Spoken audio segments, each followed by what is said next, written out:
Мақсатты сен шығарып жібердің деген көп әңгімелер айтады. Сол туралы не дейсің Мақсат өзің? Деп сұхбат алып кеткенсің ғой. Жоқ, десек те бір еске алып өткеннің ешқандай айыбы жоқ шығар. Себебі мына жердегі отырған көрермендердің де көкейінде ол сұрақ бар. А неге Мақсат кетті? Қайда кетті? Не үшін кетті? Алтынбек аға, сізге енді әрине бір күле отырайық, Қыдырәлі. Енді мына бұлардың өз үйі өлең төсегі Алматыда әртістердің жалпы. Өз үйі болса, екінші үйі бұл мейманхана. Немесе біреудің әйтеуір төрі, біреудің үйі сөрі барып жатады ғой. Кенжебек жаңадан қосылып жатқан кез бұл 2005 жылы, ұмытпасам. Наурыз мерекесіне орай Астанаға баратын болдық. Менің қолымда істейді бұлар Қазақ концерт ұжымында.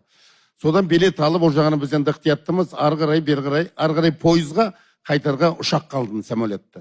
Содан бірінші рет Кенжебектің гастрольдік сапарға бара жатқаны, Астанаға пойызбен жетіп, Данияр деген гостиницаға, жаңағы мейманханаға тоқтадық. Кенжебек жаңадан келіп отыр, қабағын шытып алған, менен қорқады шамасы. Маған тік қарамайды көзіме.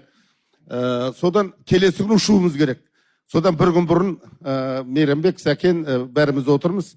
Мен айттым, Кенжебек, айналайын, сен ауылда машина айдап көріп пең дедім. Үйтіп грузовой машина айдағам деп сөйтті. Еште кетпейді, біледі екенсің ғой онда. Саған билет болмай қалды ертең ұшаққа. Сен бір Ан-2 деген самолетпен ұшатын болдың. Ол Жезқазған, Тараз, Шымкент сөйтіп Алматыға кештеп келеді.